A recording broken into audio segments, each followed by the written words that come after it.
happened to us because people like Ben Shapiro characterize us as scavengers, monsters, less than, all that kind of stuff. The scavengers are the ones those who produce nothing and demand everything. Ben Shapiro again. The scavengers are those who demand as their right that which has been produced by others, who blame their own miseries in free societies on systems of power. Yeah, that's what you hear. Well, you know what he's saying. That supposedly rob them of autonomy, who claim that failure is a virtue and success is a sin. They are creatures of envy. They are creatures of resentment. They are creatures of destruction. He sounds like Boyce Watkins. It's just a lie. Like, that's the biggest part of it. It's just not true.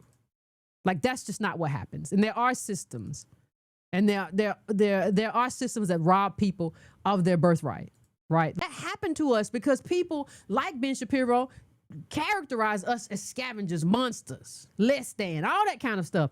That is the power of words. So just because something should not be illegal does not mean it does not have power, and does not mean people need to start being very careful.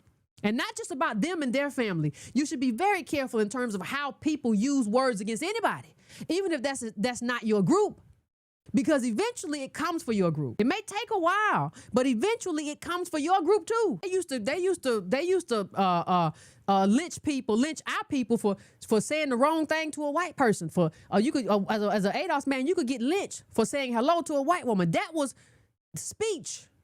That wasn't even political speech that could end your life. But if you don't care, and if that is still not something that you carry around in your mind because it's not your story, then we have a problem, because that is an American problem. What happened to us is an American horror in our ancestors, and it's not far away. She saw a lynching.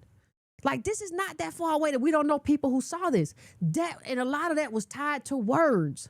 A lot of it was tied to political power. If you view us still having the fight for the Voting Rights Act in 2025 as part of the election, the last election, as just part of our story, and not part of a suppression of rights, and not part of the Constitution not being extended fully to a specific group of people, you've lost the plot. If you view us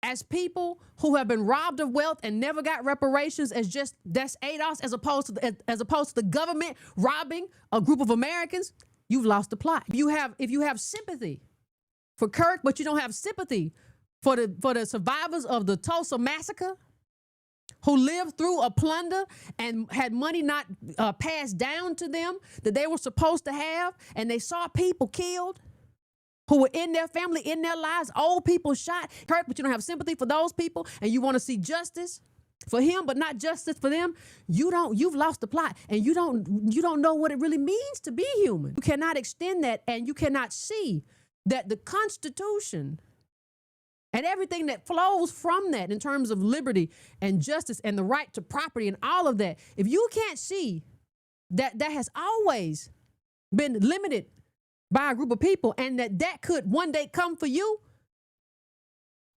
you lost the plot. And part of the problem with white America as a whole,